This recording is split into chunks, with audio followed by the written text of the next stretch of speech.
O segredo por trás das sociedades secretas. Obviamente, o segredo por trás das sociedades secretas é um segredo que as pessoas não querem espalhar. Esse tópico particular é tão sério que eu não me aventurarei a dizer nada, ou pouco. Em vez disso, eu vou deixar a história e as citações falarem por elas mesmas. Talvez seja tedioso ouvir citação após citação, mas o fato é que dessa maneira não sou eu que estou dizendo. É o fato histórico sendo colocado diante de vocês, para que vocês então decidam por vocês mesmos se o quebra-cabeças faz sentido ou não. Apocalipse 17:4. Achava-se a mulher vestida de púrpura e de escarlata, adornada de ouro, de pedras preciosas e de pérolas, tendo na mão um cálice de ouro, transbordante de abominações, e com as imundícias da sua prostituição. Há apenas uma única igreja no mundo inteiro que usa uma mulher com uma taça, e essa é a Igreja Romana. Aqui está a cidade do Vaticano. E aqui está uma mulher segurando uma taça. E ela é chamada Fides em todos os documentos. Fides. Agora, o que isso significa? Bem, vamos a uma boa fonte maçônica. Albert G. Mackay, o Manual da Cabana. Era um maçom de grau 33. E vai ficar claro o que isso significa. Ele diz: a mão direita tem em todas as eras sido considerada o emblema da fidelidade. E nossos antigos irmãos adoravam a divindade sob o nome de Fides, ou fidelidade, que era às vezes representada pelas duas mãos direitas unidas, e às vezes por duas figuras humanas, segurando-se mutuamente pelas mãos direitas. Numa foi o primeiro que erigiu o altar a Fides, sob o qual o nome da deusa dos juramentos e da honestidade era adorada. Então significa honestidade e fidelidade, mas é também o nome de uma divindade feminina. Agora, Apocalipse 17:5 chama essa instituição de a mãe das prostitutas. E Apocalipse 18:7, ela diz: eu me sento como rainha, eu não sou uma viúva, eu não lamentarei. Então ela pode ter perdido filhos durante a reforma, mas ela vai consegui-los de volta. Isaías 47:8, eu sou e não há nenhum além de mim, eu nunca serei uma viúva ou sofrerei a perda de filhos. Ela vai controlar o mundo em um sentido espiritual. É isso que o poder diz. Agora, é interessante que o Vaticano recentemente, em 5 de setembro de 2000, publicou o Dominus Iesus. Ela diz: as outras igrejas não são nossas irmãs. O Vaticano insiste. Deve sempre ficar claro que a única igreja santa, católica e apostólica universal não é a irmã, mas a mãe de todas as igrejas. O cardeal Ratzinger disse que ele é o cabeça da Inquisição. Eles não chamam mais de Inquisição. Eles agora chamam de a Congregação para a Doutrina e Fé. Mas é a mesma coisa. Ainda funciona no mesmo edifício. Agora, ela não é a irmã, mas a mãe de todas as igrejas. Isso quer dizer que todas as outras igrejas se sujeitam a ela, certo ou errado? É isso que ela diz. Em Apocalipse 13, 1-2, está escrito que o dragão lhe deu seu poder e seu assento e grande autoridade. Que declaração! Uau! O dragão lhe deu poder? Em outras palavras, esse poder vem de outra fonte. Mas, será que o catolicismo não prega o cristianismo? Sim, ele prega. Será que ele não prega Jesus Cristo como Salvador do mundo? Sim, ele prega. Mas ele também prega a mediação através de outros mecanismos e através da igreja. Agora, é interessante que nas sociedades secretas há sempre duas doutrinas. Uma para os iniciados e outra para os goyim, os não iniciados. E os cavaleiros templários tinham duas doutrinas. Uma era a doutrina interna, oculta, esotérica. E a outra era a exotérica. Essa doutrina externa era o catolicismo. Por isso as massas receberam uma religião que os internos viraram de ponta cabeça. Entre os internos do ocultismo, Lúcifer é o verdadeiro filho de Deus. Jesus é um segundo filho que foi derrotado pelo primeiro, que foi expulso. Portanto, Lúcifer é o verdadeiro luminário, o vencedor da batalha. E ele receberá adoração no final do tempo. Essa sempre foi a doutrina da Cabala. Sempre foi a doutrina do gnosticismo. Mas é claro, não é o que a Bíblia ensina. Mas então o catolicismo não ensina o que a Bíblia ensina. Apocalipse 17, 12 a 14 fala: os 10 chifres que viste são os 10 reis que ainda não receberam um reino, mas que por uma hora receberão autoridade como reis juntamente com a besta. Eles têm um propósito e darão seu poder e autoridade à besta. Eles farão guerra contra o Cordeiro. Mas o Cordeiro os vencerá, porque ele é o Senhor dos senhores, o Rei dos reis. E com ele estarão que são chamados escolhidos e fiéis. Agora, hoje, vamos tratar de todo o capítulo 17. Mas os reinos do mundo, aqui representados por estes 10, darão seu poder ao sistema, assim como na Idade Média, e aplicarão a doutrina ao mundo inteiro. Muito interessante. Isso será a besta que sai do abismo sem fim. Agora, Gary H.K., em seu livro A Rota para a Ocupação Global, escreve assim: as antigas religiões de mistério vêm de Babilônia. E elas eram panteístas, é claro. Isso significa que Deus está na natureza. Deus está em tudo. O que, de fato, nos faz deuses também. Isso foi inculcado na Cabala, tomado na era cristã pelo que é chamado de gnosticismo. E os cavaleiros templários eram o centro interior secreto que tinha o conhecimento antigo dos místicos. Isso foi levado até o Rosa Cruz, a maçonaria e os Illuminati, que, de acordo com Gary K., controla o marxismo, as sociedades secretas americanas e as sociedades políticas, o sistema bancário internacional e o Concílio Mundial de Igrejas. Agora, isso é muito estranho. Será que o Concílio Mundial de Igrejas é controlado pela maçonaria? Vamos examinar isso com detalhes. E é claro, temos ainda o movimento da Nova Era, as sociedades teosóficas e todas essas coisas controladas pelo mecanismo para anular e esvaziar a doutrina da salvação em Cristo somente. Essa será a batalha final. E para alcançar isso, esta mulher se escondeu e se disfarçou em roupas cristãs. E as pessoas recebem a doutrina Goyim e não sabem qual é a doutrina interna. Essa é completamente diferente. Bem, se lermos 1 Crônicas 16, 26, pois todos os deuses dos povos são ídolos, mas o Senhor fez os céus. Isso nos informa que a idolatria é algo que vem da terra. Nimrod, o Senhor do céu, Tamuz, o Messias pagão, e Semiramis, a rainha dos céus, todos esses têm a sua origem em Babilônia.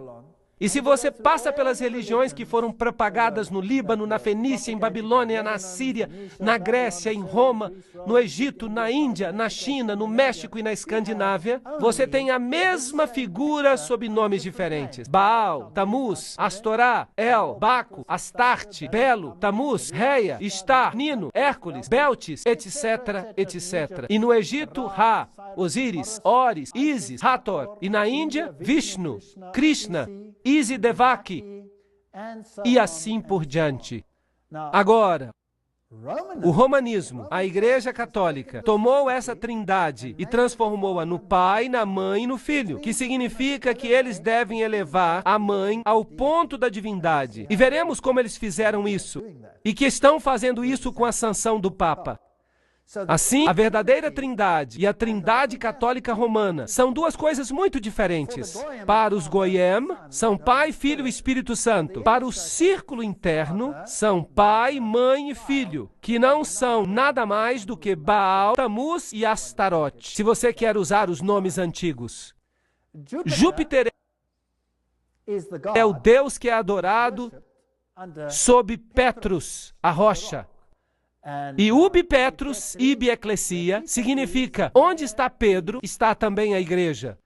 Então há aqui uma outra rocha que toma o lugar da verdadeira rocha.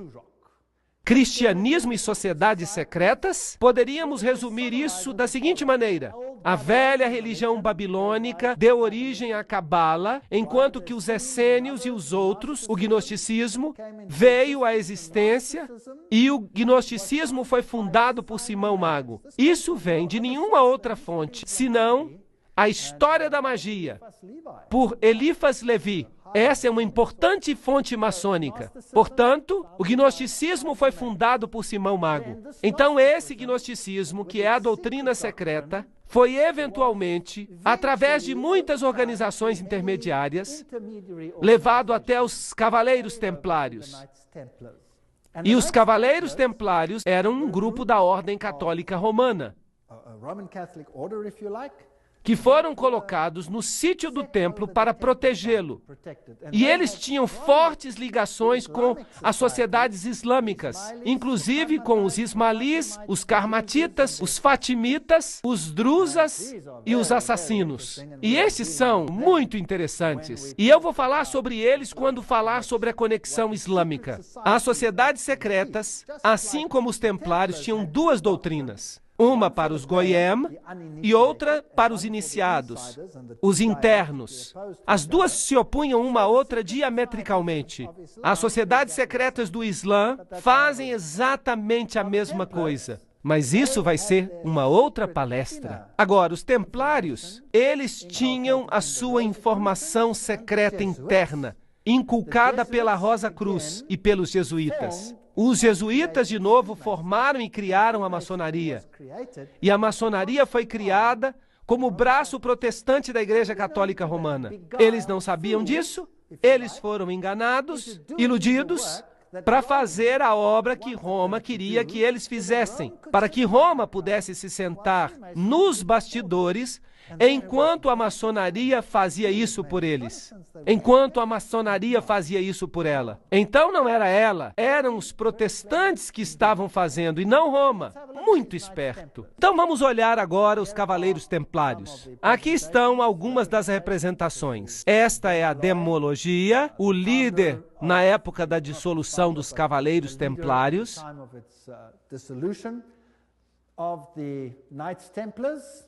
Era assim que se vestiam. Esse é um dos seus símbolos. E é um símbolo usado para muitas igrejas hoje. Sabiam disso? Muitas igrejas carismáticas usam esse símbolo. Isso é fascinante. Os testemunhas de Jeová usam esse símbolo também. Vou dar uma outra palestra sobre isso. Agora vamos olhar o que o Sr. Webster, no livro Sociedades Secretas e Movimentos Subversivos, tem a dizer sobre os templários. Nós não vamos ler tudo isso, mas se você tem o vídeo, você pode parar e ler a citação. No ano 1118, 19 anos depois do fim da Primeira Cruzada, com a derrota dos muçulmanos, a captura de Antioquia e Jerusalém. Esses grupos foram fundados e foram eventualmente estabelecidos como templários. E então receberam de presente uma casa perto do sítio do Templo de Salomão. Por isso se chamam Cavaleiros Templários. Eles se tornaram uma ordem muito poderosa e famosa que controlava as finanças do mundo. Eles eram uma elite bancária, se você preferir. E então, no ano 1128, a ordem foi sancionada pelo Concílio de Troy e pelo Papa. Era uma ordem católica romana dentro da igreja.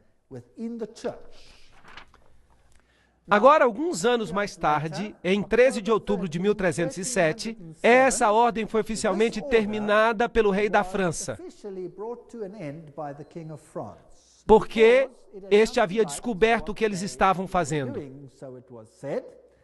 O rei da França, Philippe le Bel, prendeu os templários, data de sexta-feira 13, outubro de 1307. E desde esse dia, a sexta-feira 13, é um dia de azar para o mundo todo.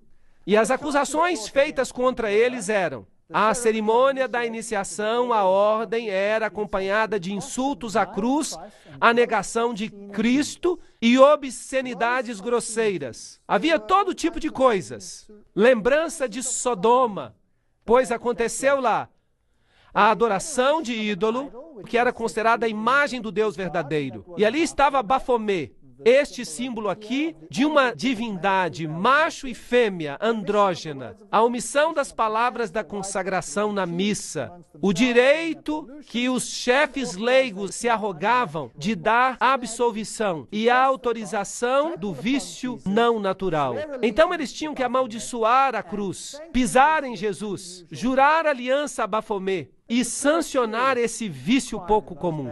Isso tudo era um crime sério naqueles dias. Então o líder foi sentenciado à morte, mas a ordem não desapareceu de fato. Mas o Papa ficou relutante em dizer isso. O ritual maçônico inclui referências aos cavaleiros templários. Por exemplo, aqui no livro Sociedades Secretas e Movimentos Subversivos, se diz: vários cavaleiros que tinham decidido resgatar o lugar santo da Palestina, dos sarracenos, formaram uma associação sob o nome de maçons, assim indicando que seu principal desejo era a reconstrução do Templo de Salomão. E a gente escuta muito sobre a reconstrução do Templo de Salomão hoje, e a história de Israel e essas coisas interessantes. Vamos falar um pouquinho sobre história. Vou levar a vocês a esse lindo palácio. Onde que vocês acham que ele fica? Fica em Jerusalém, fica em Notre Dame, no Vaticano, e é aqui que o Papa tem a sua representação em Jerusalém.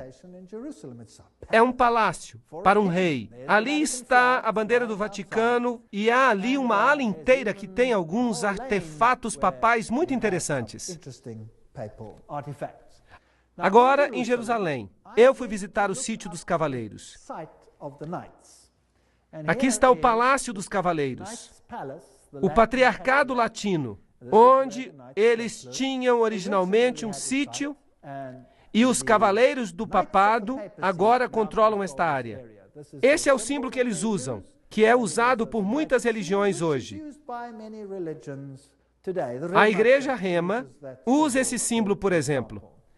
Os guerreiros eternos, esse é o símbolo que eles usam. Ali beijam o anel do patriarca.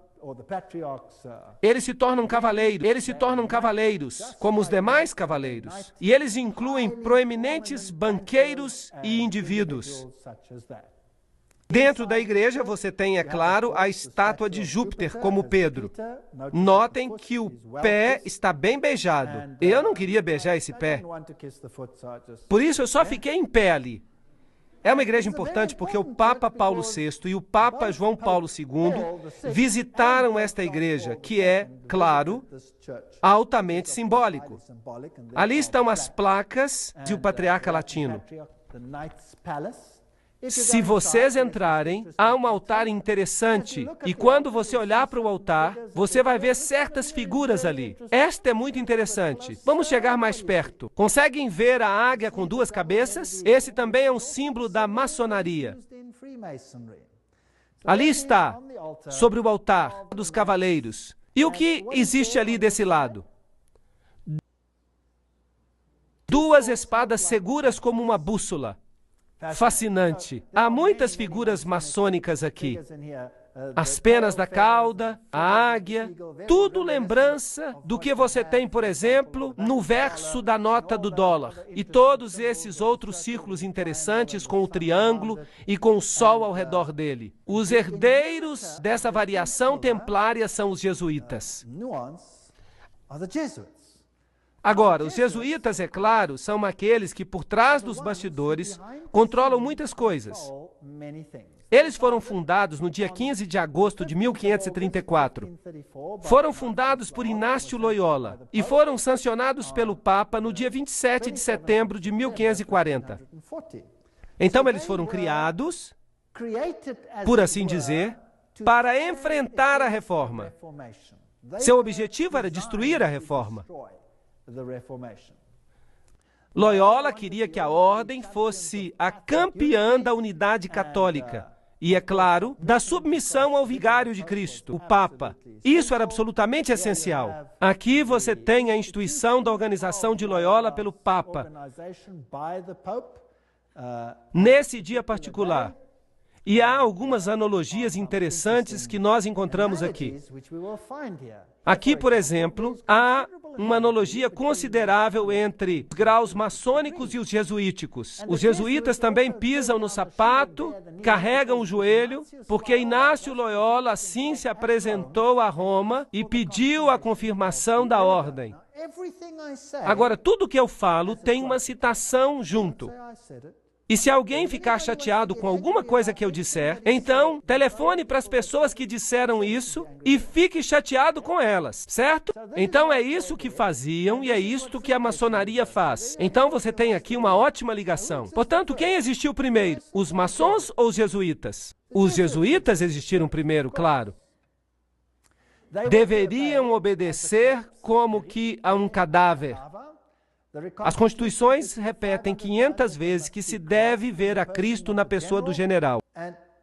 E se Deus lhe der um cachorro como general, você precisa obedecê-lo como se ele fosse o próprio Cristo. Aqui está a estátua de Loyola, num retiro jesuíta, Loyola em visão, a Sociedade de Jesus constituída na Capela de Notre-Dame, em 1534, agora a Capela do Sagrado Coração, em Paris, com muitas incrustações ocultistas. E aqui está o famoso juramento jesuíta que cada jesuíta faz quando ele se torna um jesuíta. Isso vai nos dizer algo sobre o caráter dos jesuítas. Ele diz, eu, e aqui você coloca o nome, na presença de Deus e de todos os santos, juro que Sua Santidade o Papa é o vice-regente de Cristo e é o verdadeiro e único líder da Igreja Católica, etc. Também diz aqui que este poder lhe foi dado pelo Salvador, Jesus Cristo, que dá ao Papa o poder de depor reis hereges, príncipes, estados, comunidades e governos. Tudo é ilegal sem a sua sagrada confirmação. Então ele pode destruí-los tranquilamente. Portanto, um jesuíta jura que se um governo não se sujeita a Roma, ele pode ser o quê? Destruído. Eu também declaro que eu ajudarei, assistirei e aconselharei a todos os agentes de Sua Santidade, no lugar onde eu estiver, e farei o máximo para acabar com os protestantes hereges e com as doutrinas liberais. As doutrinas liberais são doutrinas pelas quais você decide em que você quer crer. Você se atribui a liberdade de tomar a sua própria decisão, em vez de permitir que o Papa faça isso por você. E isso será destruído, e todos os poderes pretensiosos. E não importa onde você me envie no mundo, eu obedecerei. E eu prometo que eu não terei minha própria opinião. Eu obedecerei como um cadáver. E eu farei guerra, secreta ou abertamente, contra todos os hereges, protestantes e liberais, como me for ordenado, para destruir e exterminá-los à face da terra. Eu não pouparei nem idade, nem sexo, nem condição. Eu enforcarei, matarei, ferverei, tirarei a pele, estrangularei e enterrarei vivo estes terríveis hereges. Arrancar-lhes-ei os estômagos e os ventres de suas mulheres. Esmagarei as cabeças de seus filhos contra a parede, para aniquilar para sempre essa raça desprezível. Parece mesmo uma promessa cristã. Concordam? Uma promessa muito cristã. Será que eles fizeram isso? Bem, eles esmagaram as cabeças das crianças valdenses contra as rochas para fazerem com que seus pais se arrependessem. No Império Otomano, e essa é uma história interessante, na Sérvia, eles pegavam as crianças, eles as jogavam no ar e eles as amparavam com suas baionetas. Não eram pessoas boas. Agora, você pode dizer que era o Islã, que não eram os jesuítas. Podemos debater isso. Falaremos sobre isso em outro momento. E o juramento diz que se eles não puderem fazer isso abertamente, eles farão em segredo. É isso que um jesuíta jura. Esta é a famosa Universidade Pontifícia Gregoriana aqui em Roma, a mais prestigiosa universidade católica do mundo. Os jesuítas, em todas as suas sedes, têm essas figuras nas cavernas. Agora, no paganismo, todas as deidades saem de cavernas e têm as letras IHR HS, que realmente significam Isis, Horus, Set, isto é, a trindade egípcia. Claro que eles dizem que significa Jesus Hominum Salvator, Jesus o Salvador dos homens, mas não, significa IHS, e seu símbolo é o triângulo com o olho que vê tudo, representando essa divindade. Eles também usam o pilar, ou a estela, se você prefere. Eles têm o símbolo com o triângulo e o olho. O círculo interior, que é também o símbolo usado no movimento da Nova Era. Nós já vimos que Gary K. diz que a maçonaria controla o movimento da Nova Era e que os jesuítas controlam a maçonaria, ou a criaram. Esta é a Universidade dos Jesuítas em Praga. No alto dela, eles têm Atlas, não Jesus Cristo. Se você for a uma sede jesuíta moderna, eu visitei esta. Às vezes eu sou chique. Ali estou eu, tirando foto, e dentro eles têm uma figura de Cristo. Mas este não é Cristo, é Atlas, segurando o mundo sobre os seus ombros, disfarçado. Eles têm esses símbolos contra a parede ali. Este símbolo é o símbolo de Hermes. Se você tirar a cruz, então você tem o símbolo de Ísis. Temos aqui símbolos pagãos. Esses símbolos estão ali desde que foi construído, etc, etc. Ali, simbolismo, Maria. O M é o M maçônico. O triângulo, Réia, a deusa. Aqui está uma igreja na Alemanha, uma catedral. Dentro você vê esse círculo com uma cruz nele. As espadas cruzadas. Tudo usado pela maçonaria. Agora, se voltarmos até a antiga Síria, essa era uma cruz proeminente, uma cruz maltesa, vem do antigo paganismo. Eles têm o símbolo das estrelas aqui, duas estrelas, uma sobre a outra, e duas cruzes, uma sobre a outra. Eles têm o compasso com uma lua, um símbolo com uma estrela nele, que é o símbolo que o Islã usa, por exemplo. Eles têm o calendário solar e a tríplice coroa. Tudo isso é usado pelo papado. As cruzes de cabeça para baixo representam a vitória de Cristo. Martelos e compassos e foices são símbolos que prevalecem no mundo. Ali está Jesus, em pé sobre o crânio e os ossos cruzados, que é o símbolo de Júpiter, o deus Júpiter, que é Lúcifer. De novo, cruzes de cabeça para baixo. Esta é uma catedral muito importante na Alemanha. Se você for lá, você vai encontrar Janos de duas cabeças. E então você vai ver essa assim chamada estátua de Davi, mas claro que não é Davi. É o deus Pan, porque ele tem a flauta de Pan na mão. E Davi não tinha flauta de Pan. Então eu tentei encontrar o lado negro de Pan, porque há o lado claro e há o lado negro. E eu o encontrei. Aqui está, esse com cascos, na mesma catedral. Eles escondem o seu simbolismo oculto. E se você entrar e logo na entrada, você descobre isso aqui. Este é o deus Anubis, que não tem nada que ver com o cristianismo. Ali está ele de novo. Mas agora você tem a fênix, que se ergue das próprias cinzas. E você tem o símbolo de Júpiter e um monte de outros símbolos. Aqui e do lado da capela, você tem todos os símbolos do zodíaco, servindo a várias divindades como Marte, Aquário, etc. E a maçaneta é um yin e yang. Isso não tem nada a ver com o cristianismo. Eles usam o símbolo do compasso e Júpiter e o símbolo Quirro e o símbolo PX aqui, que você encontra em virtualmente cada denominação cristã sobre a face da terra, a fênix se levantando das cinzas, o pavão, todos símbolos de Lúcifer. Aqui você tem o PX com um círculo com um ponto nele. E você diz para você mesmo, mas este não é um símbolo cristão? Não, este é um símbolo de Horus.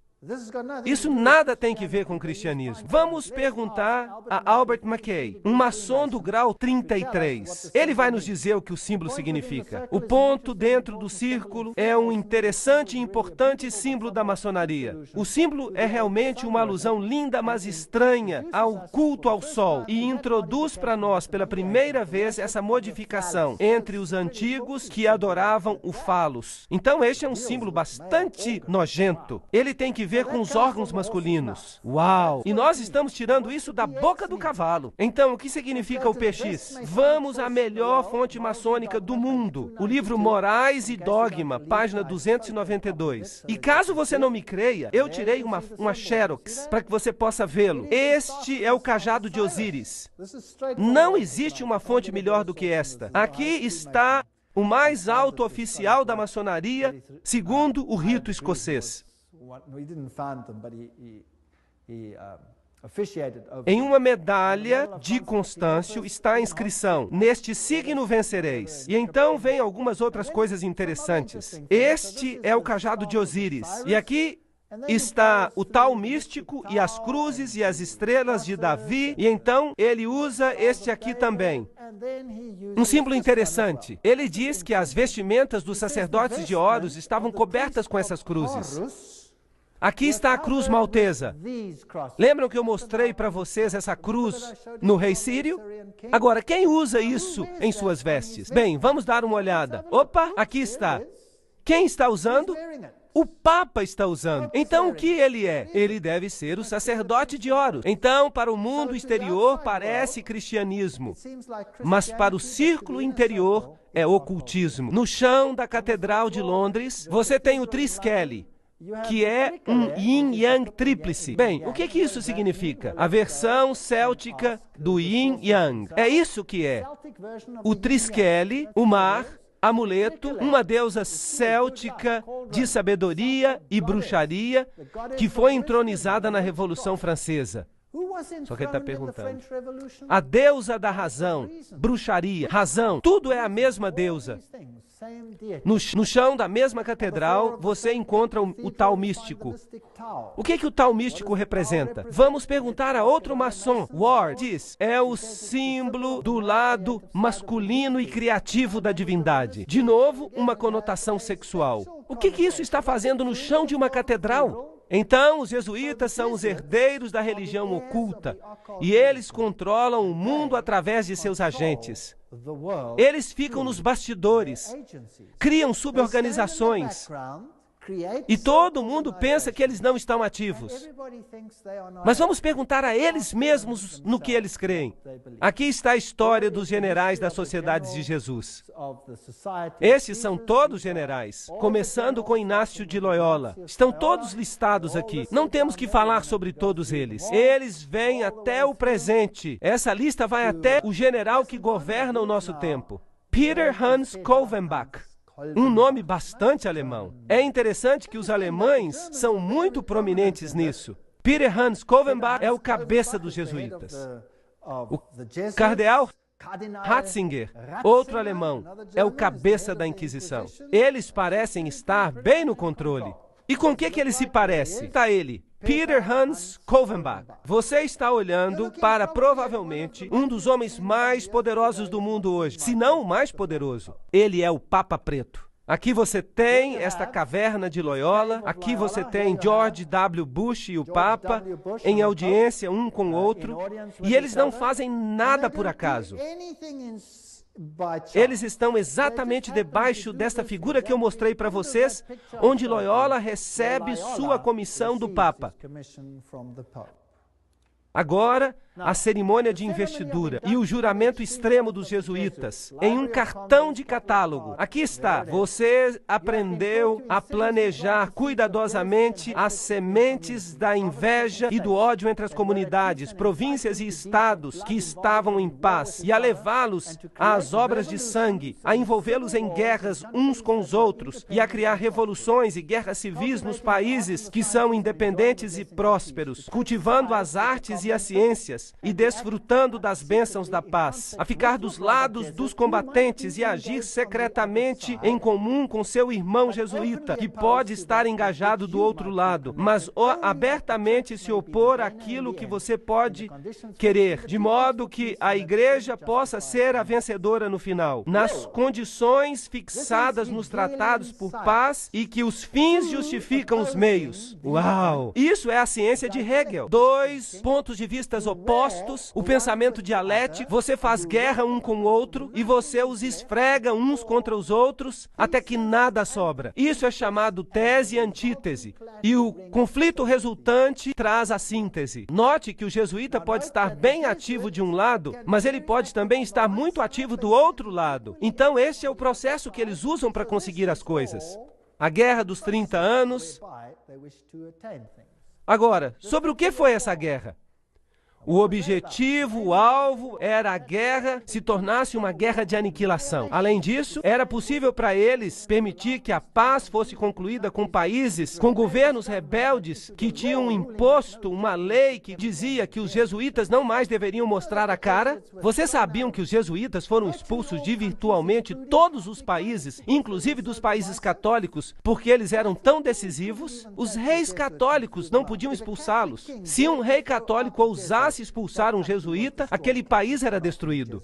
Católico ou não? E os jesuítas voltaram. Você pode ver isso na sua nota de dólar. Então, a responsabilidade tremenda por essa terrível guerra de 30 anos deve repousar sobre o imperador Ferdinando II e seus professores, governantes e amigos do peito, os filhos de Loyola. Tudo que eu estou dizendo são citações do livro Papado, um inimigo da liberdade civil e religiosa. Em 1550, o Papa Júlio III declarou a sua exigência de poder temporal político universal, evidenciada por esta nova moeda que ele cunhou. O seu lema dizia: a nação e o reino que não me servir perecerá. Notem que isto é uma declaração católica romana, que a nação e o reino que não servir ao papado perecerá. O que isso tem que ver com os países protestantes? Será que eles vão ficar em apuros? Sim ou não? Eu digo que sim, eles vão ficar em apuros. Tomás de Aquino, o grande filósofo da Igreja Católica Romana, disse: o Papa, por direito divino, tem poder temporal e espiritual como Rei Supremo do mundo.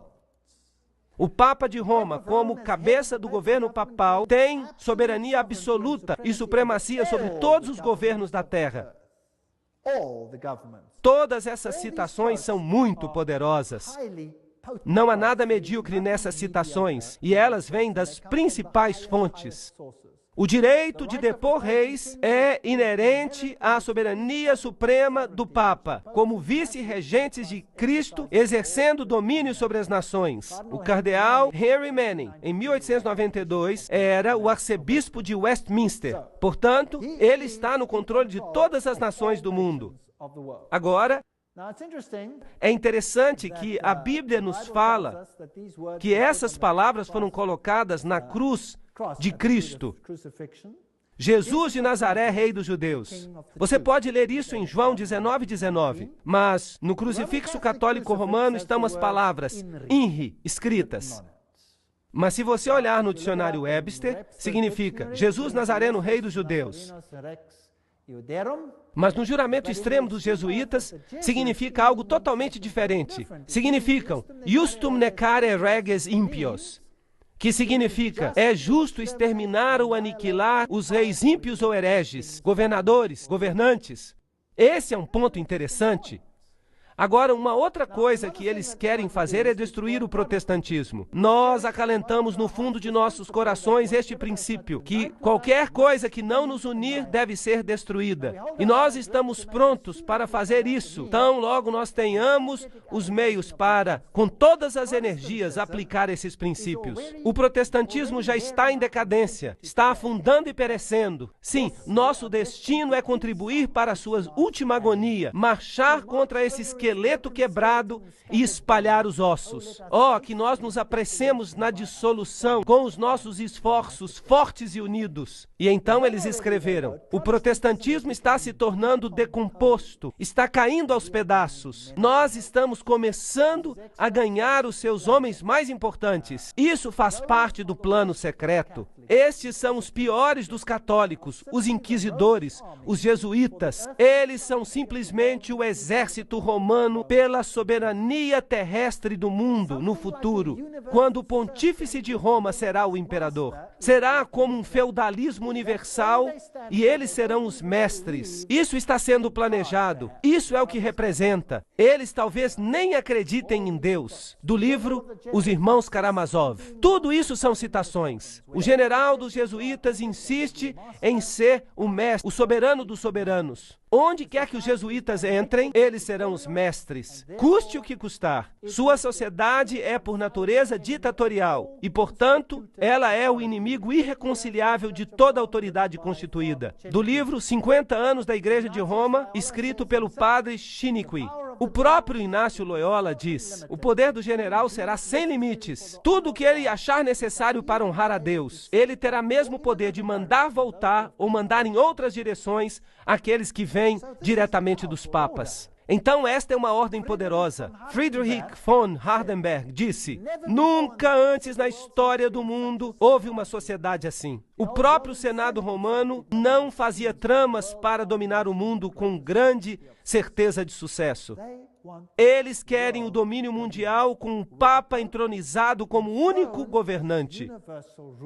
Lafayette, um católico romano, disse: é minha opinião que se as liberdades deste país, os Estados Unidos da América, forem destruídas, elas o serão pela sutileza dos sacerdotes jesuítas católicos romanos, pois eles são muito perigosos, são inimigos da liberdade civil e religiosa. Foram eles que começaram a maioria das guerras da Europa. Aqui nós temos gente importante falando. Morse, o inventor do código Morse, ele disse: e quem são esses agentes? Eles são, na maior parte, jesuítas. Uma ordem eclesiástica proverbial no mundo por sua duplicidade e total falta de escrúpulos morais. Uma ordem tão habilidosa nas artes do engano que mesmo nos países católicos, na própria Itália, essa ordem se tornou intolerável e todas as pessoas querem eliminá-la. Esse é outro homem importante. O arquiduque Maximiliano Francis disse: eles penetraram tão insidiosamente nas cortes e nas intrigas dos estados que eles devem, com justiça, ser reprovados por tentarem alcançar o domínio mundial. E nós podíamos continuar aqui, mas esta é uma citação importante. Aqui está Michelangelo Tamburini, o general dos jesuítas, falando ao Duque de Brancas: meu senhor, desta sala eu governo não apenas Paris, mas China. Não apenas a China, mas o mundo inteiro, sem ninguém ficar sabendo que eu governo. Interessante. É isso que os próprios jesuítas dizem. O confessor do Papa tem que ser um jesuíta. O próprio Papa tem que vir a um jesuíta para confessar. E tudo que eu estou falando são citações. Esta aqui é de João Batista Janssens. Ele governou de 1946 a 1964. Ele parece um elegante cavalheiro, muito alegre.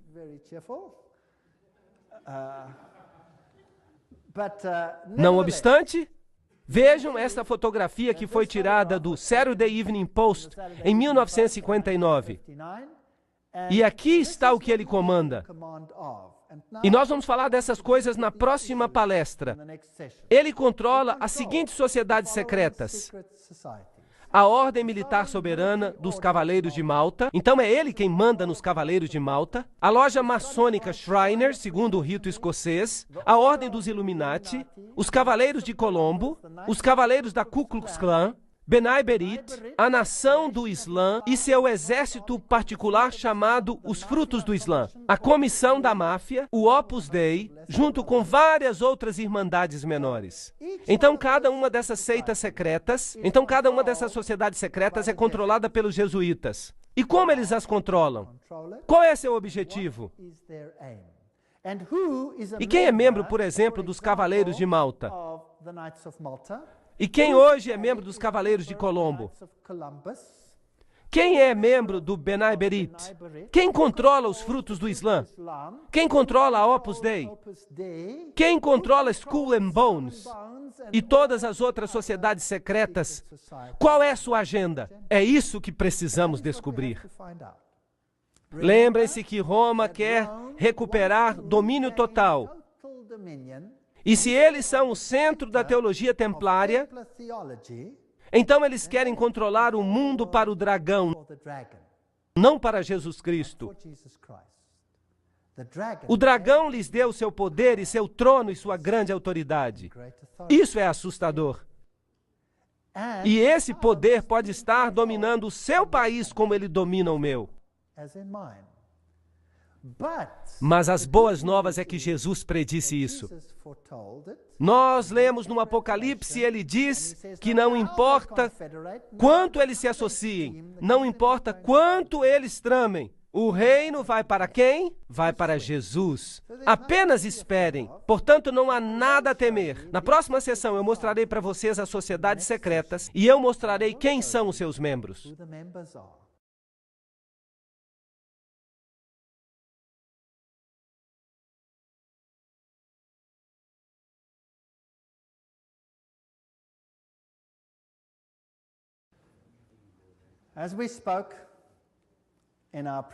Como falamos na sessão anterior, este é João Batista Jansen, um dos maiores generais da Sociedade de Jesus. Ele foi seu líder de 1956 a 64 e ele dirigiu a Ordem de Malta, a loja maçônica Shriners, a Ordem dos Illuminati, os Cavaleiros de Colombo, a Ku Klux Klan e todas as sociedades secretas que estão sob o domínio dos jesuítas.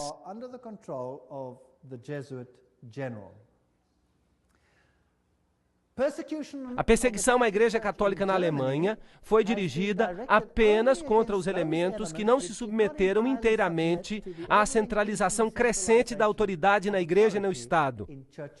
Então, às vezes, parece que até os católicos estão sofrendo. Mas somente os grupos católicos que não estão totalmente submissos a este sistema serão subjugados.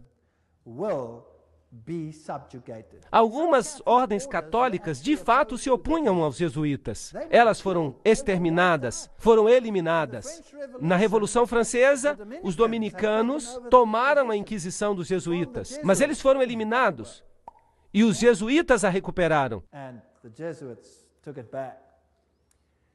Seu objetivo era e ainda é destruir os efeitos da reforma e reestabelecer o Sacro Império Romano da nação alemã.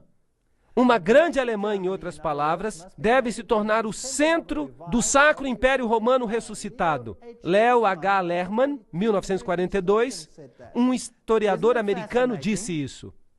É fascinante que o presidente da Rússia, ou um presidente da Rússia, melhor dizendo, e muitos líderes políticos receberam a garantia que a Alemanha desempenhará um papel importante na nova Europa de hoje.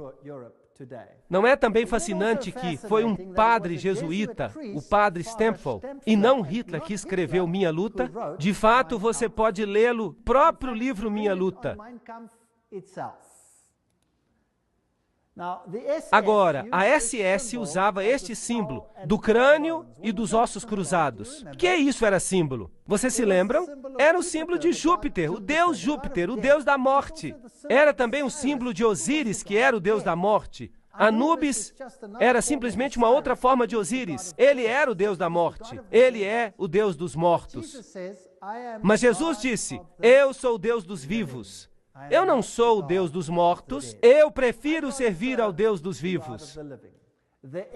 A SS foi organizada por Himmler, de acordo com os princípios da Ordem dos Jesuítas. Os serviços e exercícios espirituais prescritos por Inácio de Loyola constituíram um modelo que Himmler tentou cuidadosamente copiar. A obediência absoluta era a regra suprema. Toda a ordem tinha que ser executada sem hesitação. Cada comentário que eu estou lendo vem de uma fonte confiável. De novo, naquele ótimo livro, O Grande Conflito, nós lemos sobre os jesuítas. Por toda a cristandade, o protestantismo foi ameaçado por inimigos formidáveis. Os primeiros triunfos da reforma no passado fizeram com que Roma reunisse novas forças, na esperança de realizar a sua destruição. Nessa época, a ordem dos jesuítas foi criada. Notem o que esta citação está dizendo. O poder mais cruel e inescrupuloso de todos os campeões do Papa. Eles se separam de todo laço terrestre, de todo interesse humano, estão mortos para a afeição natural, para a razão, para a consciência, inteiramente silenciados, não conhecem nenhuma restrição, a não ser as da sua ordem, e nenhuma obrigação, a não ser estender o seu poder. Nós não precisamos ler a citação toda. Percebemos que o que eles queriam era destruir o protestantismo. A ordem dos jesuítas, portanto, representa a corporificação de um sistema que busca domínio político e temporal. E sobre o mundo inteiro. Você pode me dizer, a China não se sujeitará. Bem, nós já lemos uma citação pelo general jesuíta em que ele disse que ele controla a China. Quem controla o comunismo? Os jesuítas o criaram e, portanto, eles o controlam. Eles praticaram isso na América do Sul. Eles praticaram e o instituíram ali. Muito interessante. Este é o conde von Hohenbrüch, em 1911, um nobre alemão e ex-jesuíta que diz essa mesma coisa. Qual é o objetivo, então, dos jesuítas? De acordo com eles, eles só buscam a maior glória de Deus. Mas se você fizer um exame, você vai descobrir que o seu objetivo é o domínio mundial. São eles que dominam o mundo. Uma citação após a outra. Além disso, o Papa tem milhares de agentes secretos no mundo inteiro. Eles incluem os jesuítas e os cavaleiros de Colombo, os cavaleiros de Malta, Opus Dei e outros. O Serviço Secreto do Vaticano e seus agentes de campo não ficam em segundo lugar para ninguém. Mesmo Dave Hunt, o historiador batista americano, diz isso. Então vamos dar uma olhada em algumas dessas instituições. Vamos começar pela maçonaria. O livro The Grand Design Exposed diz: a verdade é, os jesuítas de Roma aperfeiçoaram a maçonaria para que ela se tornasse a mais eficiente e magnífica ferramenta, realizando seus propósitos entre os protestantes. Agora, certamente os membros da maçonaria devem eles mesmos estar enganados. Se eles vissem isso, eles não fariam isso, certo? Bem, de fato, a ordem está sendo usada e eles mesmos estão sendo enganados. E só nos altos escalões da hierarquia da ordem, os escolhidos é que sabem.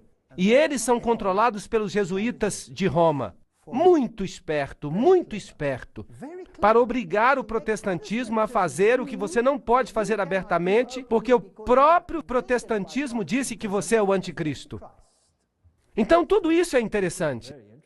Este é um castelo templário e uma igreja na ilha de Maiorca, na Espanha, e ali, de novo, você tem a águia de cabeça dupla, e você pode ir a qualquer igreja naquela ilha, e você vai ver a águia de cabeça dupla nos altares dessas igrejas.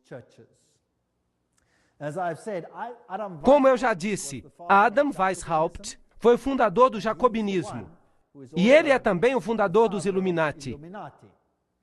De uma faculdade jesuíta em Ingolstadt, saiu uma seita conhecida como os Illuminati da Bavária, fundada por Adam Weishaupt. Seu fundador nominal, contudo, parece ter desempenhado um papel subordinado, embora conspícuo na organização da seita. Vejam vocês, eles usam fachadas.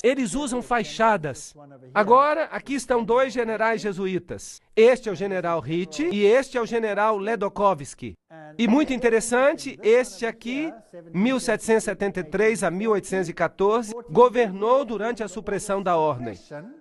Agora, notem que foi o próprio Vaticano que suprimiu os jesuítas de 1773 a 1814. O que aconteceu com o Vaticano naquela época? Ele recebeu a ferida mortal, foi levado para o exílio e morreu. Não está certo? Então, quem deu a ferida mortal ao papado?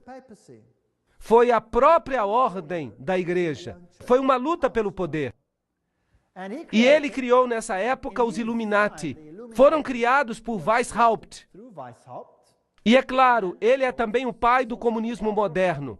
Ele que com os jacobinos realizou a Revolução Francesa. Anos depois, o general jesuíta Ledochowski, com os seus bolcheviques, dirigiu a Revolução Russa em 1917. A mesma coisa que tinha acontecido com a outra revolução. Depois eu falarei sobre isso quando eu der uma palestra sobre as revoluções e as guerras e os ditadores, mais tarde na série.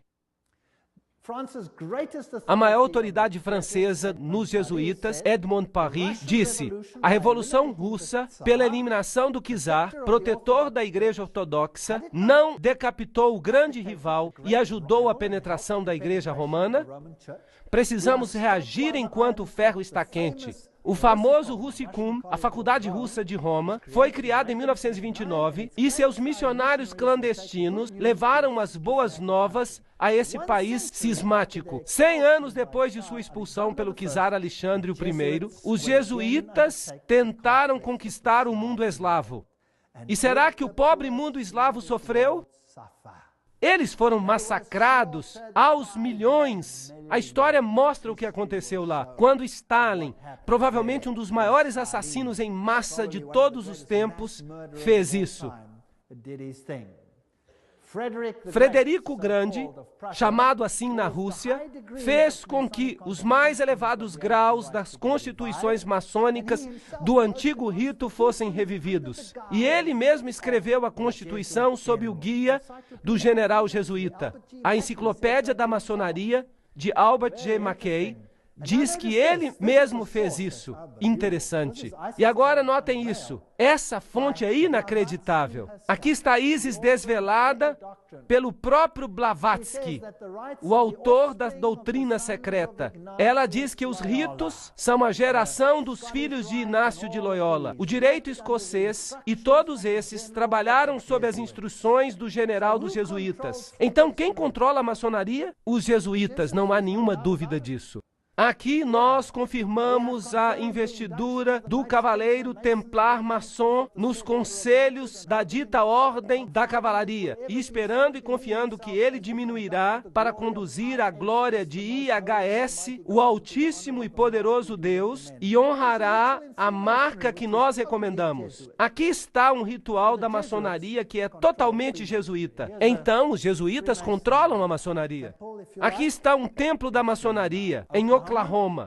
Aí está IHS. Este é o templo da maçonaria. É uma loja. Aí está IHS nela. Ainda, velhas senhoras, homens e mulheres nesse país que lhes dirão com solenidade sinistra que se você vir a história da maçonaria através de suas ordens, você chegará à cabeça maçônica do mundo. Você descobrirá que esse indivíduo horrendo e o chefe da Sociedade de Jesus são uma e a mesma pessoa. James Patron, historiador americano. Há muitas pessoas que dizem essas coisas. Os Cavaleiros de Malta, os maçons estão na linha de frente, enquanto os jesuítas e os Cavaleiros de Malta estão nos bastidores. Os jesuítas controlam até os Cavaleiros de Malta. Quem são eles? Bem, o seu quartel-general fica em Roma. Esses cavaleiros costumavam ficar numa ilha, e eles costumavam ser uma ordem militar. Bem, eles ainda são uma ordem militar.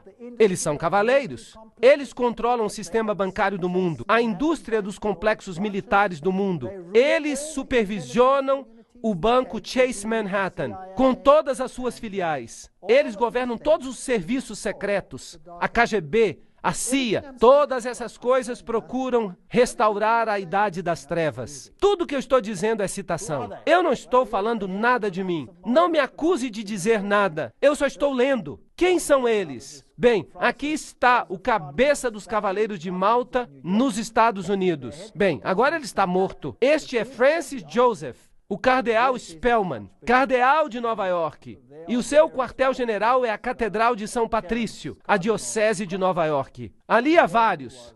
Aqui está o cardeal Terence Cook. Ali está o cardeal O'Connor. E, correntemente, o cardeal arcebispo de Nova York, Edward M. Egan. Agora vamos dar uma olhada nos membros dos Cavaleiros de Malta. Isso vai ser interessante. Alguns do passado e alguns do presente. O general Alavena, George Anderson, James Jesus, Angleton, Roberto Alejos Arçu, Andrew Bertie, Bobst, Charles Joseph Bonaparte. Esse nome lhe diz alguma coisa? Príncipe Valério Borghese, Borghese, Dr. Barry Bartley, Nicholas Brady, Pat Buchanan. Esse nome lhe diz alguma coisa? James Buckley, Prescott Bush Jr. Esse nome lhe diz alguma coisa? Frank Capra, William Casey. Esse nome lhe diz alguma coisa? Cia, Gustavo Cisneros, o cardeal Terence Cook, Gerald Coughlin, Garta Deloche, Giscard d'Estaing. Esse nome lhe diz alguma coisa? Presidente da França, Bill Donovan, Alan Dulles, Avery Dulles, Edward Egan. Esse é claro, o próprio cardinal. Franz Egon, John Farrell, Flanagan, Flynn, Galley, Gallen, Gorman, Grace, General Alexander Hay. Esse nome lhe diz alguma coisa? Otto von Habsburg, uau! Conrad Hilton, Heinrich Himmler, ele era um dos Cavaleiros de Malta. J. Edgar Hoover, JBI, homem da CIA, Joseph Kennedy, Ted Kennedy, Larkin, Lerman, Lorenzo, Lute, Henry Lute, fundador de todas as grandes revistas, da Time Magazine e de todas elas, grande magnata da publicação, George MacDonald Manhattan. Vejam os nomes, todos eles, O'Neill, Ortiz, Franz von Papen, o legado que trabalhou com Adolf Hitler, Perón, Roca. A lista continua. Frank Shakespeare, Martin Shea, até mesmo Frank Sinatra era um cavaleiro de Malta. Então, são homens proeminentes que fazem parte dos Cavaleiros de Malta. E os Cavaleiros de Colombo?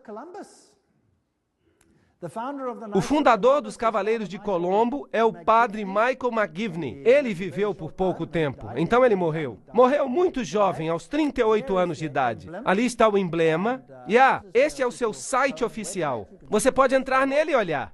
E você vai descobrir coisas fascinantes.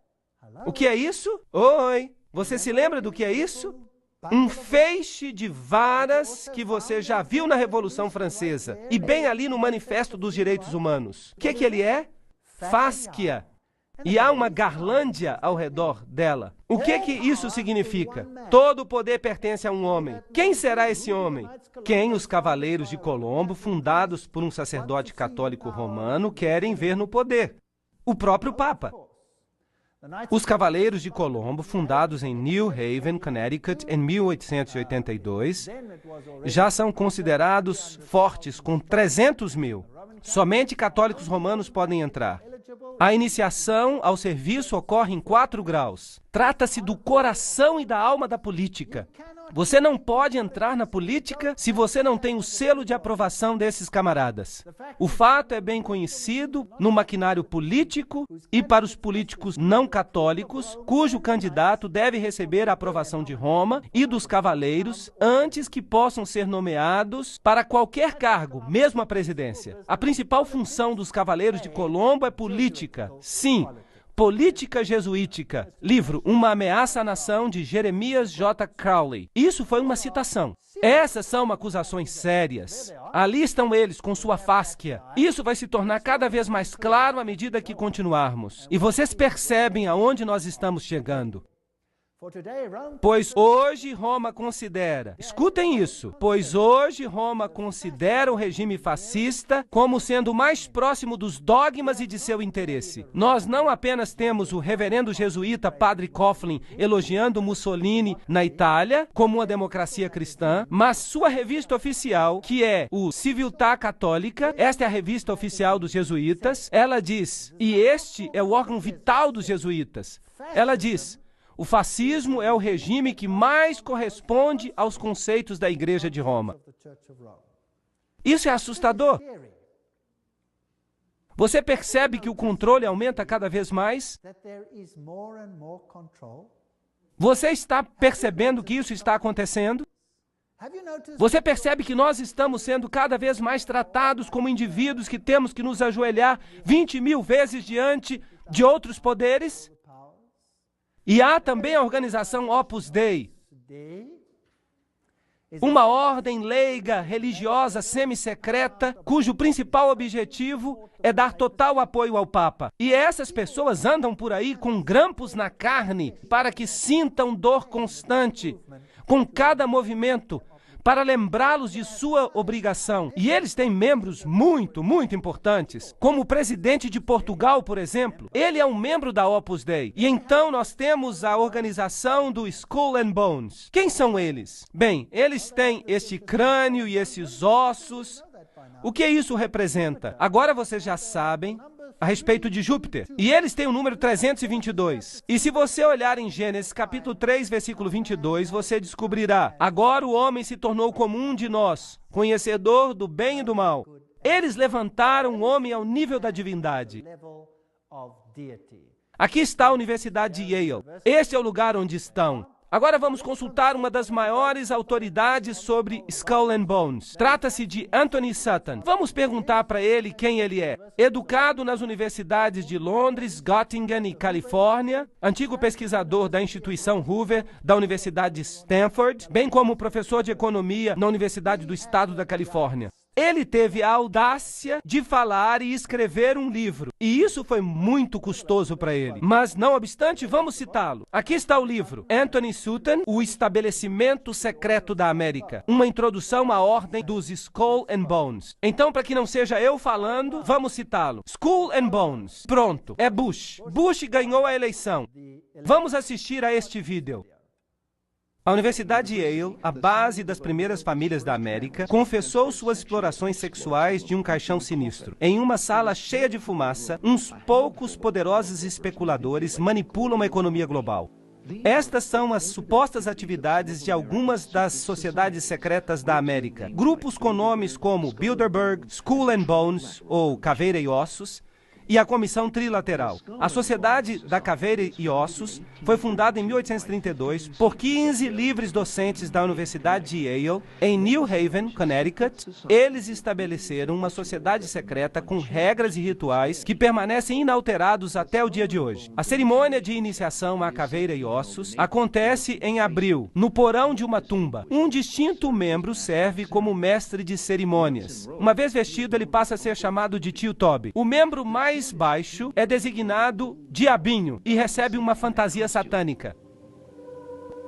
Um caveira de voz profunda é vestido como Don K. Holte. Outro é vestido como fundador da faculdade, Elihu Yale. E outro recebe vestes papais. Isso seria muito divertido se não fosse pelo fato de que entre os antigos caveiras estão 3 presidentes: William Howard Taft, George Bush e George W. Bush. Inúmeros senadores e embaixadores, industriais como William Whitney, agentes da CIA, oficiais do Departamento de Estado e o magnata das publicações Henry Lucy. Exige-se segredo absoluto. Na sua autobiografia de 1999, George W. Bush dedica apenas uma frase a seu período na Caveira e Ossos. Quando eu era um formando, eu me filiei à Caveira e Ossos, uma sociedade secreta, tão secreta que eu não posso falar mais nada. O segredo, de acordo com alguns pesquisadores, está ali para proteger o fato de que a Caveira e Ossos consegue levar seus iniciados a posições de poder e influência. O caveira mais conhecido é o ex-presidente George Bush, que, de acordo com a tradição, jamais admitiu ser um membro. Senhor presidente, você é um membro da Caveira e Ossos? Peça-lhe que deixe a sala. Um jornal americano recebeu uma resposta semelhante quando nós recentemente perguntamos a George Bush Jr., o governador do Texas, sobre o período em que era membro. Ela ainda existe? A coisa é tão secreta que eu nem sei se ela ainda existe. Bem, então você vê que George W. Bush é membro. Eles se deitam num caixão, eles se prostram diante de uma figura papal, juram fidelidade, eles fazem todo tipo de coisa sexual esquisita num caixão, que eu não vou explicar, é uma coisa nojenta. E estes são presidentes, os homens mais poderosos dos países do mundo, e eles pertencem a sociedades secretas dessa natureza. Bem, nós logo vamos ter uma eleição. E aqui está um jornal alemão, Financial Times, Alemanha, fevereiro de 2004. Ele confirma que Kerry, o líder da oposição, que vai concorrer contra George W. Bush, também é membro da Caveira e Ossos. Então, para que votar se os dois candidatos pertencem ao mesmo partido? O que são essa gente e o que elas fazem, nós vamos ter que ver nas próximas palestras. A ordem, o que ela é e como ela começou. As pessoas que entraram conhecem-na como a Ordem. Outros a conhecem por mais de 150 anos como o capítulo 322 de uma sociedade secreta alemã. Isso é muito importante. De fato, isso foi descoberto quando eles invadiram uma instituição e lhes roubaram os documentos. Ela era oficialmente conhecida como Cartel Russell em 1856, ou como a Irmandade da Morte, porque eles servem o Deus da Morte, que é simplesmente Anubis, se você prefere, Osíris, se você prefere, ou Júpiter. A filial americana dessa ordem alemã foi fundada em 1833 na Universidade de Yale por duas pessoas, o general William Huntington Russell e Taft, o único homem que foi tanto presidente quanto ministro da Justiça nos Estados Unidos. Interessante. Agora, a ordem alemã, o que ela realmente significa? Os Illuminati tiveram sua origem na Universidade de Ingolstadt e ali recrutaram os alunos do corpo discente. Claro que tinham que ser estudantes com altas conexões. Vocês sabem, filhos de gente alta. A ordem teve sua origem em Yale em 1833, mas Caveira e Ossos é uma filial de uma sociedade secreta alemã.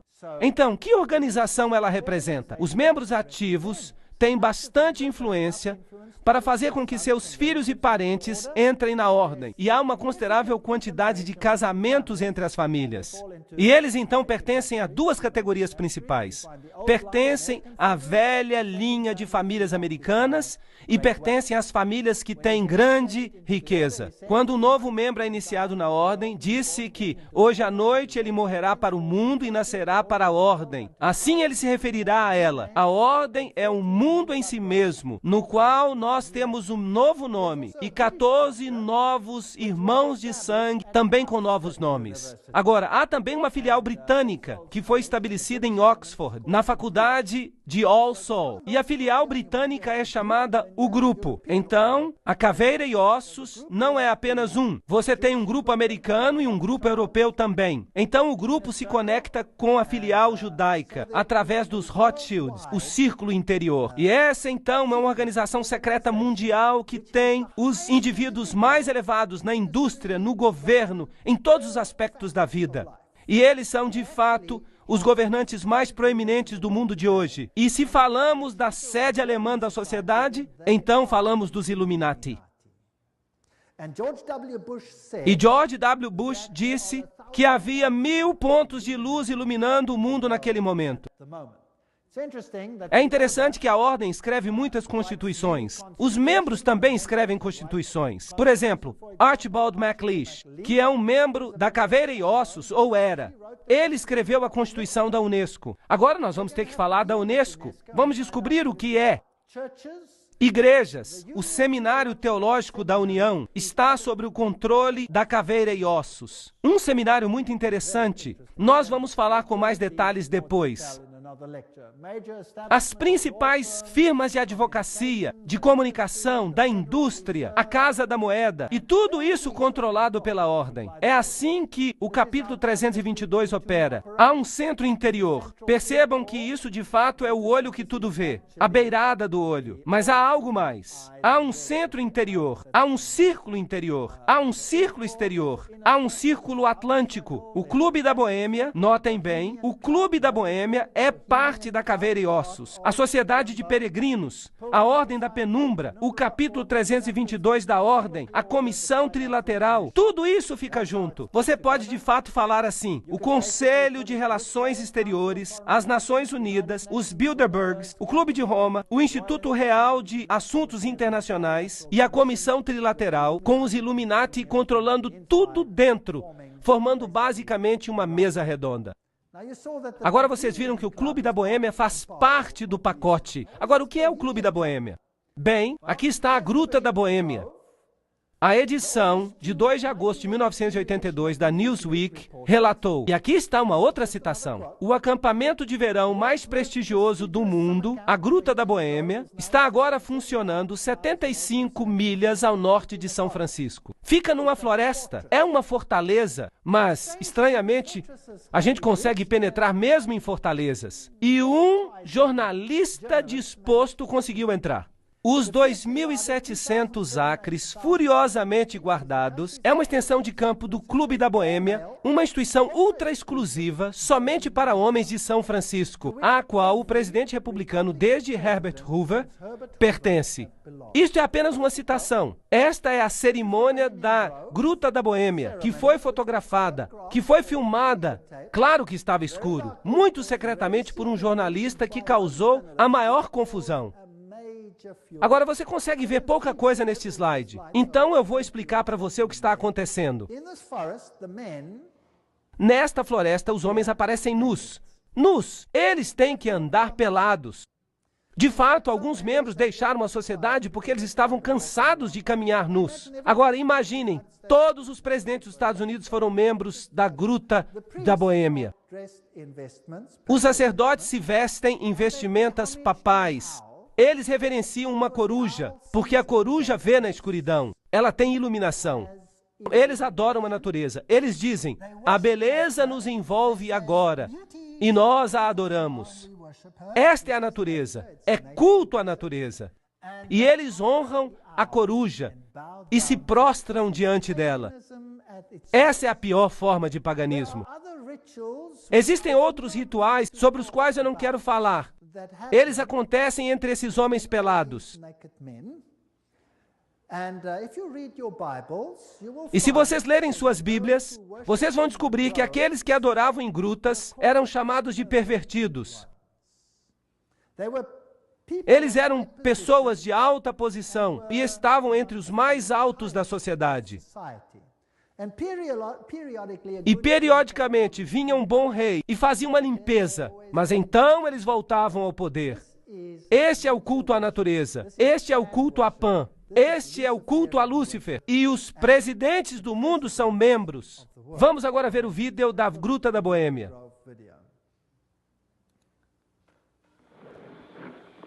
Ali estão as vestimentas papais.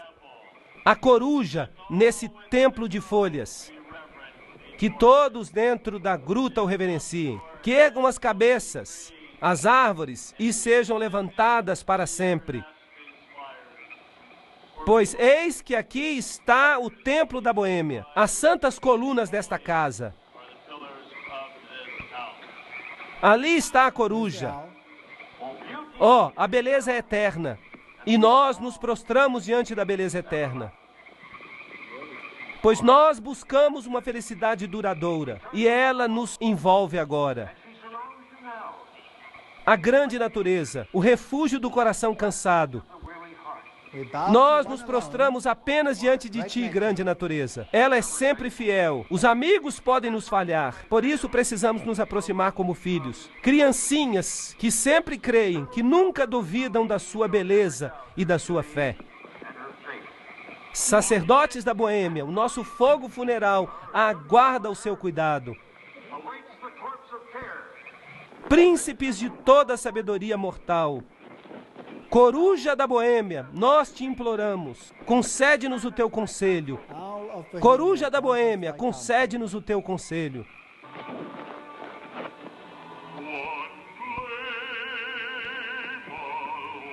Bem, isso é só a parte do ritual que mostra que é culto à natureza. Culto condenado pela Bíblia.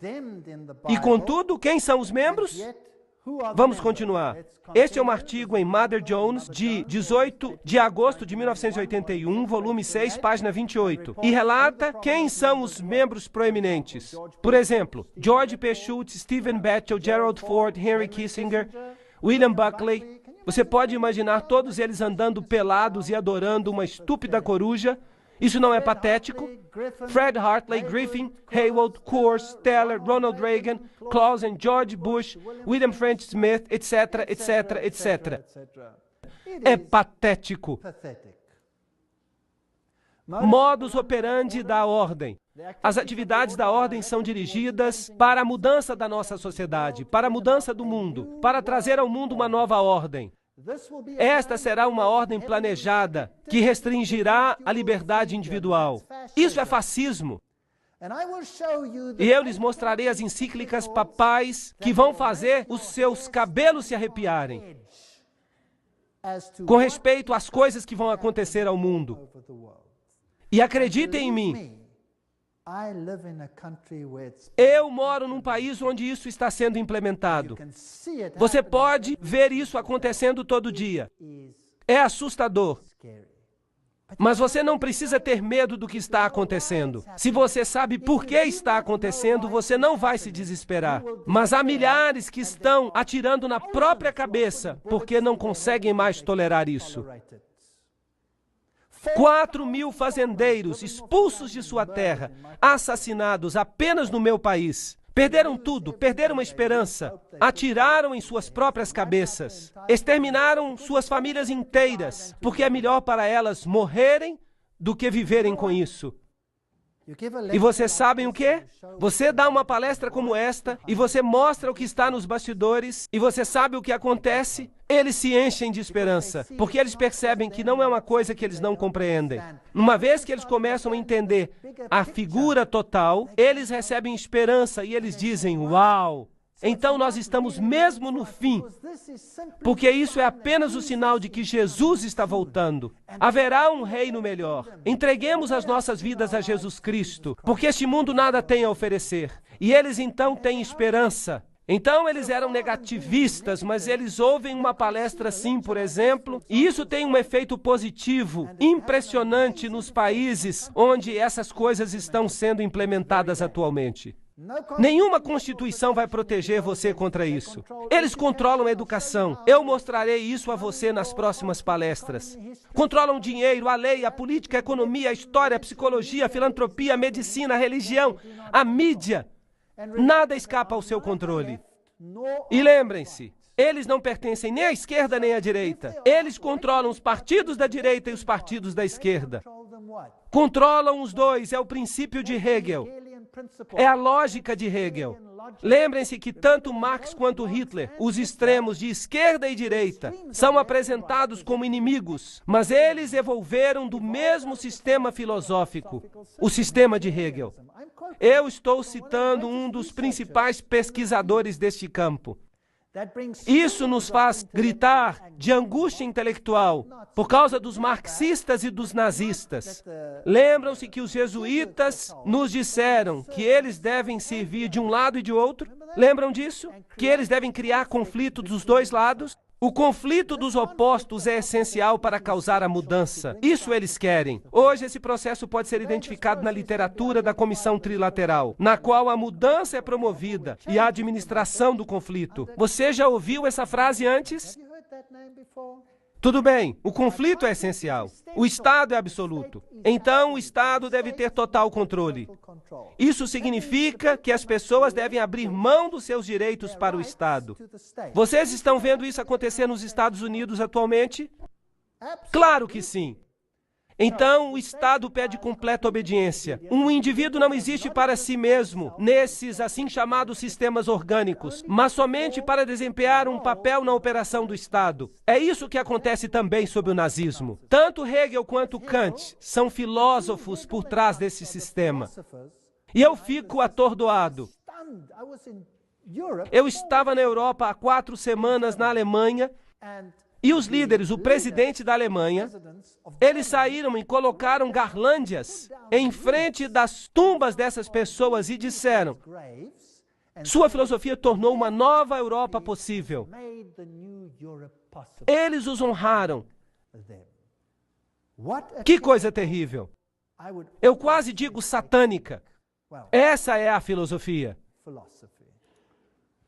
O princípio dos Illuminati de que o fim justifica os meios é também o princípio do grupo e da ordem, que é a caveira e ossos. Isso significa que você pode fazer qualquer coisa, não importa quão prejudicial, desde que você alcance o seu objetivo. Há um círculo externo, um círculo interno, um círculo central. Tudo isso, o Conselho das Relações Exteriores está no círculo externo.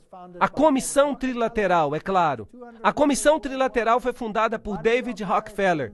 Ela tem 200 membros no mundo todo. A Operação Bundy, ativismo para uma nova ordem global. George W. Bush, que era membro da Caveira e Ossos, lembram-se? Ele diz, é uma grande ideia, uma nova ordem mundial, na qual diversas nações se aproximam numa causa comum. Somente os Estados Unidos têm tanto a importância moral e os meios para apoiá-la.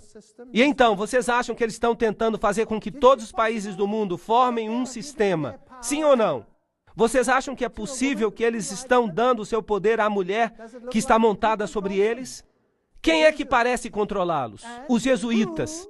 E a quem, dizem os jesuítas, devem o poder pertencer? Ao Papa. Não está certo? Tudo bem. E quem vocês acham que quer uma nova ordem mundial mais do que qualquer outra pessoa? O Papa. Isso não é interessante? Bem, aqui está ele. A nova ordem internacional por causa da paz. Quando? 3 de janeiro de 2004. Foi o seu discurso de novo ano, dedicado a pedir a implementação de uma nova ordem mundial. Cidade do Vaticano, 1º de janeiro de 2004. João Paulo II começou o novo ano insistindo que a paz é possível e também que é uma obrigação. E ele pediu uma nova ordem internacional. CNN, o que você tem a dizer? O Papa pede uma nova ordem mundial. Quinta-feira, 1º de janeiro de 2004. Cidade do Vaticano. O Papa João Paulo II falou no novo ano, na quinta-feira, com um chamado de renovação para a paz no Oriente Médio e na África, e a criação de uma nova ordem mundial baseada no respeito pela dignidade do homem e a igualdade entre as nações. O que ele disse? Neste ano, o Papa João Paulo II dirigiu seus pensamentos para os conflitos que acontecem ao redor do mundo. Mas ele enfatizou que vai trazer paz, que precisa haver um novo respeito pela lei internacional e a criação de uma nova ordem internacional baseada nos objetivos das Nações Unidas. Ele pede uma ordem que seja capaz de arranjar uma solução adequada para os problemas de hoje, baseando-se na dignidade do ser humano, isto é, nos direitos humanos. Em um desenvolvimento integral da sociedade, na solidariedade entre as nações, ricas e pobres, na partilha dos recursos e nos extraordinários resultados do progresso científico e técnico. Vocês sabem, partilha de recursos, vocês já ouviram isso antes? Bem, há uma outra palavra para isso. Se chama redistribuição de riqueza. Vocês já ouviram isso antes? Deixem-me redefinir isso para você. Redistribuir as riquezas significa pegar a riqueza de quem tem e dá-la a quem não tem. Isso é correto? Agora, se você faz isso, que nações do mundo serão mais atingidas? As nações católicas ou as protestantes? As nações protestantes são as nações ricas. Por toda parte você pode fazer uma linha. Agora eu vou mostrar para vocês nas próximas palestras que há encíclicas que definem como a redistribuição deve ocorrer. E como ela está acontecendo, e o que a encíclica diz que vai ocorrer, já está acontecendo no meu país sem o governo levantar um dedo sequer. Ela é definida pela necessidade, como você verá. Agora, há uma outra palavra para tirar o que pertence a um e dar a outra pessoa. É chamada roubo. Roubo. Não furtarás, diz a Bíblia. Mas o Papa em Roma diz, furtarás. Ele diz isso literalmente. Eu vou mostrar para vocês na encíclica. Você vai ficar abismado. Essa nova ordem mundial vai ser um acontecimento tremendo. Eu não quero fazer parte dela. Felizmente, o meu Deus diz,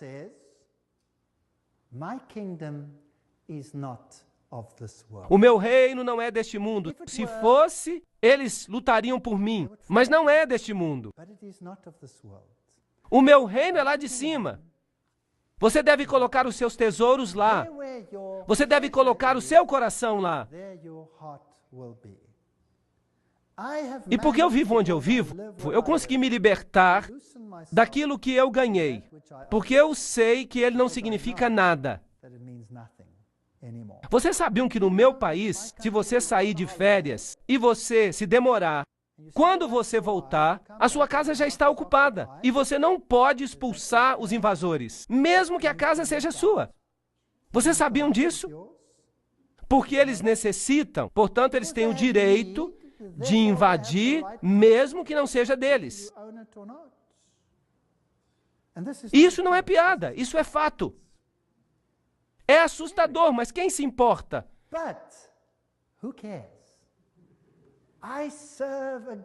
Eu sirvo a um Deus que prometeu coisas maravilhosas, mesmo coisas temporais, àqueles que o servem. Promessas maravilhosas. Vou preparar-vos um lugar, e eu voltarei, e vos levarei para que estejais onde eu estou também. Na casa do meu pai há muitas moradas. Eu irei. De fato, não significa moradas, significa mansões. Deus preparou coisas que fariam com que as coisas deste mundo se tornem insignificantes.